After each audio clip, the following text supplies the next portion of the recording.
Saludos y bienvenidos a nuestro primer tema, la psicología científica.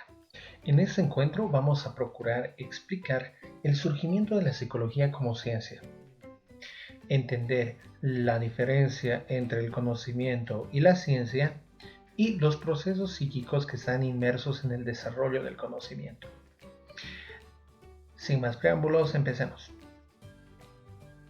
Si bien para explicar a la psicología y entenderla como ciencia, en muchos de los casos mucha gente tal vez refiera a la antigua Grecia, por ser la cuna del conocimiento y también de donde surge todas las ciencias, con Aristóteles y la primera separación. Pero nosotros, si bien podemos reconocer que este ha sido el momento del desarrollo histórico del pensamiento, la cuna del pensamiento y también de la psicología, porque justamente, como mencionábamos, Aristóteles va a ser quien le va a otorgar el carácter de ciencia. Para entender y explicar el desarrollo científico de la psicología como ciencia, debemos remontarnos también a la prehistoria, porque necesariamente debemos reflexionar del surgimiento de la psicología. También es coincidente con el surgimiento del raciocinio humano, es decir, las primeras habilidades del ser humano a nivel racional o intelectual, los primeros procesos psíquicos que le permiten entender la realidad. Esto obviamente surge con los primeros seres humanos y sus primeras civilizaciones. Es aquí que estamos enfocando el surgimiento del primer proceso psíquico, es la inteligencia, que ella va a permitir el desarrollo de las sociedades tal y cual las conocemos.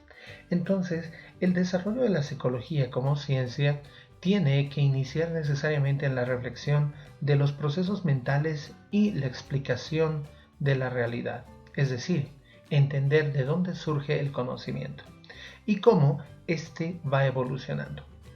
Así pues, por ello, tenemos que iniciar dando un pequeño concepto de conocimiento. Y el conocimiento, para temas de clase, lo vamos a entender como representaciones vagas de la realidad que se van organizando hasta convertirse en creencias y convicciones, que se irán socializando y dando a conocer a los que rodean en cada vez espacios más amplios. Reflexionando sobre este primer concepto, queremos poner en claro que cuando el ser humano nace a la vida racional, es decir, cuando empieza a hacer procesos racionales, encuentra un mundo maravilloso que debe intentar explicar. Es decir, estamos reconociendo que el conocimiento va a iniciar con los primeros intentos del ser humano racional de explicar su realidad. Encuentra la realidad mágica, diferente, interesante, y entonces empieza un proceso de dudas y porqués. Es decir, ¿por qué esto es así? ¿Por qué las nubes son blancas? ¿Por qué el cielo es azul? ¿Por qué la tierra es dura? ¿Por qué las piedras son aún más? Etcétera. Entonces, él va a empezar a reflexionar sobre todo lo que le rodea y va a intentar dar de a poco explicaciones sobre su realidad para entenderla, comprenderla y transformarla.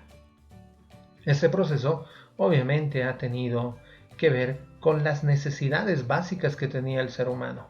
En ese momento, entendámoslo así, no siempre su vida era sencilla, porque estaba a merced de varias situaciones que podrían complicar su existencia y también era muy vulnerable.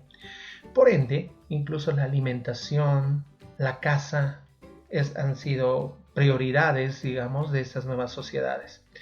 Al encontrarse con grupos sociales, justamente vemos esta cualidad del conocimiento, de que al ver, por ejemplo, en esa imagen, vemos que arrojan un tronco intentando defenderse de una fiera, de la cual obviamente querían alimentarse de la víctima de esta, de la caza de esta, y miren que inicialmente hace un lanzamiento de un pedazo de tronco.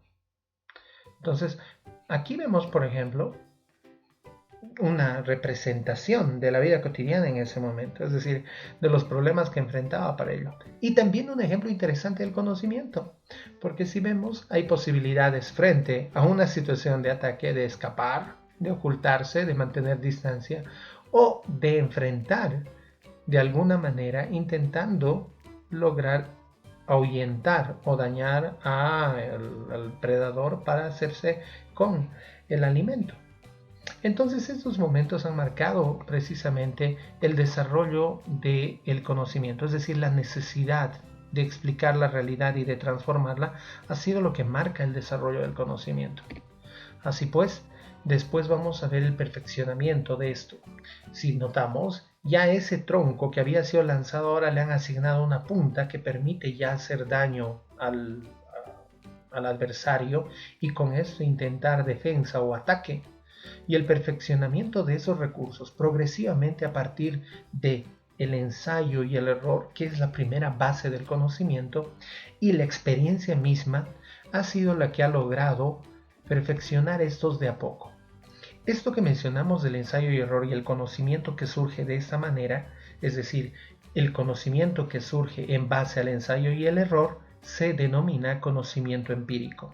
Es el más básico que se tiene en un sentido lógico, porque va a partir de la experiencia solamente. Esto va a ser muy importante cuando volvamos a trabajar sobre estos temas. Pero por lo pronto lo interesante es comprender que el desarrollo del conocimiento ha sido fruto de la necesidad de explicar y transformar la vida, de mejorar las condiciones del ser humano. Y en esa medida, incluso vemos cómo ha ido progresivamente avanzando estas armas hasta convertirse en elementos mucho más complejos como los que tenemos en la actualidad.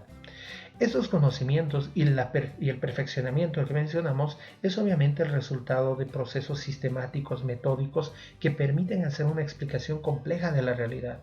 Es decir, el conocimiento, si bien surge de un proceso muy básico, luego y posteriormente va a ir perfeccionándose a partir de mayores reflexiones al respecto, comprobaciones, estudios y lo que vamos a denominar investigación, hasta transformar estos básicos recursos en elementos tan complejos como los que tenemos en la actualidad.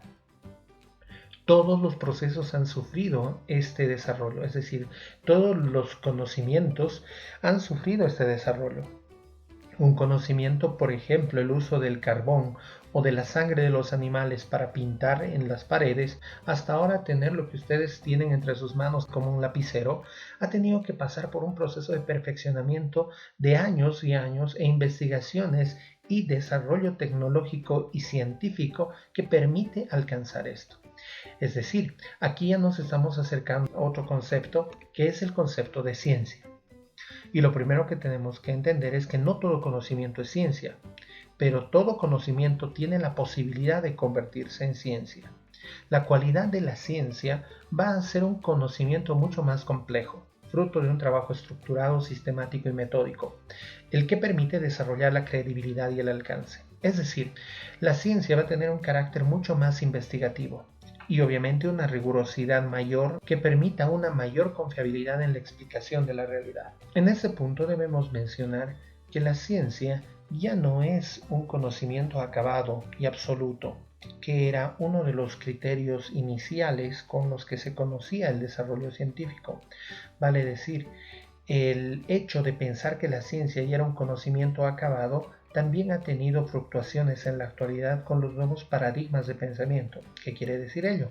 Que la ciencia también puede ir cambiando y también puede explicar solamente en determinado tiempo y espacio la realidad.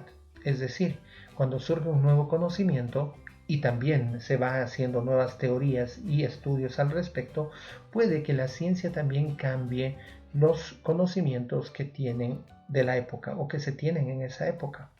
Por darles una idea, tal vez uno dice la ciencia siempre es la búsqueda de la verdad o la verdad, pero recordemos que, por ejemplo, el conocimiento científico validaba que la Tierra era plana durante mucho tiempo, y aquel que decía que no era considerado un idiota o tal vez incluso alguien que estaba demente o mal de la cabeza. Y obviamente con el paradigma diferente cuando se descubre que es la Tierra redonda, cambia la forma de estructurar incluso la cartografía, el pensamiento de los astros, etc. Es decir, la ciencia tampoco es un conocimiento acabado y estático, sino que permanentemente tiene que ir creciendo. Y estos nuevos pensamientos, nuevas teorías, nuevas leyes de explicación de la realidad permiten siempre el avance de la ciencia. Por ende, el legado de una vida racional y el encargo que se tiene para el ser humano es el pensar. Dicho esto, hemos concluido nuestro primer encuentro con respecto del conocimiento y la ciencia.